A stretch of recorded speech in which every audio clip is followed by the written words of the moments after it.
ராணிப்பேட்டை அருகே ஆன்லைன் மூலம் 9 லட்சம் ரூபாய் மோசடி செய்யப்பட்டு 9 மாதங்களாகியும் போலீசார் எந்த ஒரு நடவடிக்கையும் எடுக்கவில்லை என மூதாட்டி குற்றம் சாட்டியுள்ளார். வாழ்க்கையின் மொத்த சேமிப்பையும் இழந்து பரிதவிக்கும் மூதாட்டிக்கு தீர்வு கிடைக்குமா? தனியார் மருத்துவமனையில் 20 ஆண்டுகளாக ஓடாய் உழைத்து சிறுக சேர்த்து வைத்த 9 லட்சம் ரூபாய் மொத்த பணத்தையும் ஒரே நொடியில் போன இடம் தெரியாமல் மாயமானதால் மூதாட்டி கண்ணீர் சிந்தியுள்ளார். ஆன்லைன் மூலம் OTP அனுப்பி கபளீகரம் செய்த மோசடி கும்பல் சிக்குமா? ராணிப்பேட்டை மாவட்டம் சோடிங்கரை அடுத்த வெங்குப்பட்டு கிராமத்தைச் சேர்ந்தவர் 63 வயதான சந்திரா. இவரது கணவர் இறந்த நிலையில் 2 மகன்களும் அவரவர் குடும்பத்துடன் வசித்து வருகின்றனர்.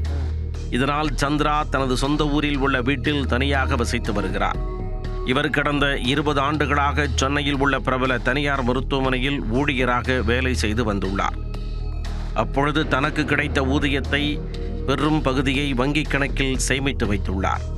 சிறுக சேர்த்த சேமிப்பு பணம் மற்றும் பணி ஓய்வின் பொழுது கிடைத்த பணம் என மொத்தமாக 9 லட்சம் ரூபாயை வங்கிக் கணக்கில் இருப்பில் வைத்துள்ளார். கடந்த ஆண்டு தீபாவளி பண்டிகையின் பொழுது சந்திராவிற்கு செல்போன் மூலம் அழைப்பு ஒன்று வந்துள்ளது.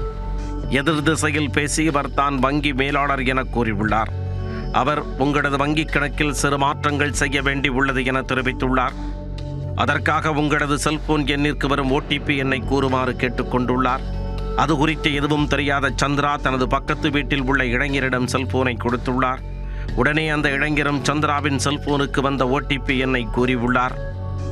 இதையடுத்து தீபாவளி பண்டிகையை கொண்டாடுவதற்காக சந்திரா தனது வங்கி சேமிப்பில் இருந்து பணம் எடுக்க சென்றுள்ளார். பின்னர் தனக்கு தேவையான பணத்தை எடுப்பதற்கு சலானில் எழுதி கொடுத்துள்ளார். தொடர்ந்து வங்கி ஊழியர் பரிசோதித்த பொழுது சந்திராவின் வங்கி கணக்கில் இருப்பு ஏதும் இல்லை என தெரிய வந்தது. அதை கேட்டதும் அவர் அதிர்ச்சியில் உறைந்து போயுள்ளார். அப்பொழுதுதான் OTP அனுப்பி 9 லட்சத்தையும் ஆன்லைன் மோசடி கும்பல் சுரண்டியது தெரிய வந்துள்ளது. இது தொடர்பாக வங்கி ஊழியர்கள் கொடுத்த ஆலோசனைப்படி ஆன்லைன் மூலம் புகார் அளித்துள்ளார். புகார் அளித்து 9 மாதங்கள் ஆன நிலையில் இதுவரை தனது பணத்தை மீட்டுக் கொடுக்க போலீசார் உரிய நடவடிக்கை எடுக்கவில்லை என சந்திரா கண்ணீர் சிந்தியுள்ளார். மேலும் வயது காரணமாக நோய்வாய்ப்பட்ட நிலையில் செலவுக்கு கூட காசு இல்லாமல் பரிதவித்து வருவதாக வேதனை தெரிவித்துள்ளார். இது தொடர்பாக பலமுறை SP அலுவலகத்திற்கு அலைந்து திரிந்த போதிலும் எந்த ஒரு தீர்வும் கிடைக்கவில்லை என கூறியுள்ளார். ராஜஸ்தான் போயிடுச்சு, அவன் பேரு முஸ்தப்பான்னு வருது, அந்த அகிஸ்டர் கண்டுபிடிக்க முடியலன்னு நாங்க இன்னும் போய் பார்க்கலாமா, பார்த்துட்டு 2 வாரத்துக்குள்ள சொல்றேன்னு சொன்னாங்க. வந்துட்டேன். 9 மாசமா நடவடிக்கை எடுக்கல, எனக்கு பணமும் வரல, நான் சாப்பிட வழி இல்லாத இருக்கிறேன்.